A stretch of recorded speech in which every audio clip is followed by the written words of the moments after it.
I left everything to build a dream in a foreign land. My name is Oku Kanayo, and this is my story. I thought I had arrived. With a degree in computer engineering from Nigeria, a master's from Sweden, and a series of high-impact roles in the UK, culminating in a senior management position at Hewlett-Packard, I believed I was on the path I was meant to walk. My life was linear, structured, and globally validated. I was a software engineer, a strategist, a thinker, a problem solver. My world revolved around innovation, high-speed connectivity, and climbing ladders that led to higher salaries and deeper expertise. But then came 2013. Her name is Otheri, brilliant, grounded, passionate about Africa. She spoke of her research at the University of Cambridge, involving bright but underprivileged children in Kenya. She talked about how these children, study participants at first, had become a burden on her heart. She told me how, with no formal program and just help from friends and family, she had started supporting them, not with millions, just with love, school fees, and unwavering belief in their worth. Her words didn't hit me like a bolt of lightning. No, they seeped in, slowly, powerfully, and I remember something stirring deep within me. I saw my mother in that moment, my late mother, who used to dream of one day building a school for children who had none. My fiancée, this amazing woman, was walking a path my mother only dreamed of.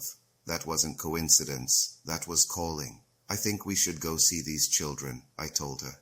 And so we did. Landing in Kenya was like entering a forgotten room in my soul. We met the children, we heard their stories. I remember one boy, so bright, so full of light, but when asked what he wanted to become, he simply said, "Anything you can pay for." That answer gutted me. These children had learned to surrender their futures to circumstance. They didn't even know they had the right to dream. Something about that broke me open. When we returned to the UK, everything had changed. I went back to work. We resumed our lives. But inside I had been rerouted. A seed had taken root. I found myself waking up in the middle of the night, heart pounding, hearing that boy's voice. I couldn't shake the image of those children. I couldn't return to coding software like nothing had changed. One day I looked at my wife and said, "We cannot be the kind of people who know what they are meant to do with their lives and not do it." We both nodded, silently aware of what that meant. We weren't just visiting anymore. We were going back, for good. Leaving everything behind was the scariest decision I've ever made. We had good jobs, security, a well-manicured life, yet we knew that to answer this call, we couldn't hold anything back. So we quit our jobs, closed our businesses, sold what we could, hugged friends and family goodbye, and boarded that flight, not to look for jobs in Kenya, but to start from the ground up. We were not returning to join systems. We were returning to build a new one. But nothing prepared me for the reality of starting afresh as a foreigner. I was now a Nigerian man, British by passport, trying to build a grassroots program for Kenyan children. I didn't speak Kiswahili. I didn't fully understand the culture, and I was greeted at times with suspicion. People had stereotypes. Some saw me as an outsider, a stranger with strange ideas. But when I met the children again, all that melted away. I didn't see tribes. I didn't see flags. I saw black children, African children, who needed to be reminded of their greatness. I didn't need a PhD in development to know what I had to do. I had to give them everything I had. So I started with what I knew. We had a few donated laptops, and I began to teach. I showed them how to use office tools.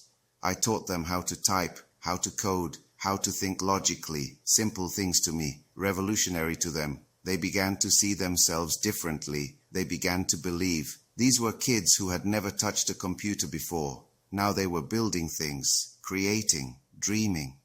And we weren't just giving skills, we were giving identity. We infused African pride into our sessions. We told them they were not accidents of poverty, but children of kings and queens. Their posture changed. Their eyes lit up. Their performance improved, not just academically, but holistically. And yet, our vision was bigger. We tried to scale. We knocked on every door. We reached out to funders, NGOs, embassies. Most said no. Some never replied. And one day I looked at my wife and said, "We're going to grow old waiting for someone to fund our dream." That day, something shifted again. I told her, "Let's use what we have, even if it's little. Let's build a place where we can implement our ideas. A lab, a lighthouse, an Afrocentric global institution." We didn't have $1 million, but we had land. Our parents had gifted us a plot in Nakuru as a wedding present. Black soil, wet, muddy, beautiful, waiting. And so with that, plus our savings, grit, and vision, we started building Freedom International Schools, Africa. I became the school's first contractor. Yes, me, the software engineer. I carried cement. I carried stones. I mixed mortar with my own hands. Not because I had to, but because I wanted to. I needed to. I had to understand what it meant to build not just in code, but in concrete. I had to learn how to lead from the ground up. And I did.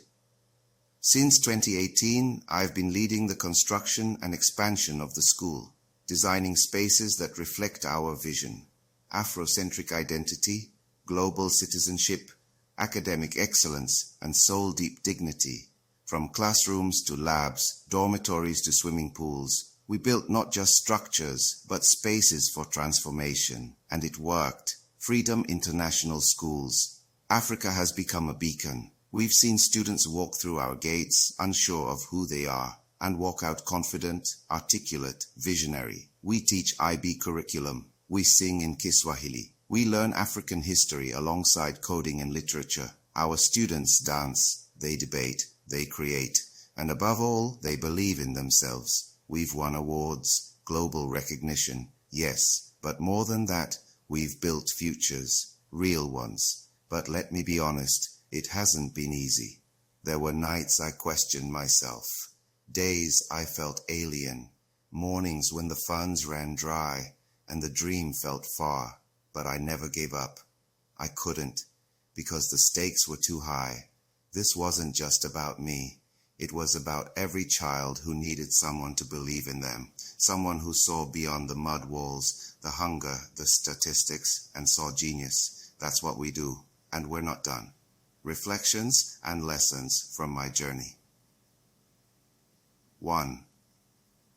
Purpose has a way of disrupting comfort. I never imagined leaving the UK. My career was thriving and life was predictable. But when purpose calls, you either respond or spend a lifetime wondering what could have been. For me, the call was clear, and though it led me away from all I knew, it brought me closer to who I was meant to become. 2. I've learned that dreams don't wait for the perfect moment. They require courage, not certainty. When we began our journey back to Africa, we didn't have all the answers or the resources, but we had a vision. And that vision, coupled with bold first steps, proved to be enough to get started. We built as we walked, and each step forward revealed the next. 3. One of the most profound lessons has been about the power of identity.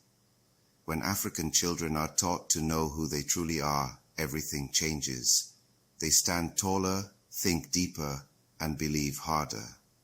At Freedom International Schools, Africa, our model is a fusion of Afrocentric pride and global readiness, and the results speak for themselves. 4. This entire journey was sparked by love, a love that saw children not as statistics, but as souls with potential. My wife's quiet dedication to underprivileged children stirred something in me that no career achievement ever could. Her love didn't just care, it acted, it gave, it transformed. That kind of love reshapes destinies. 5. Finally, I've come to redefine what it means to be an engineer. While software taught me logic, life has taught me legacy. I still build systems, but now those systems are rooted in education, identity, and empowerment. I'm building people, shaping futures, and coding change into the very fabric of our continent. This is not the end of my story. We're still growing, still learning, still believing. And if one Nigerian-British software engineer can trade tech corridors for Kenyan classrooms, maybe you too can do something wild, brave, and impossibly good for this world. Because the children are waiting, and your hands might be the ones they've been praying for. Thank you for listening, and bye for now.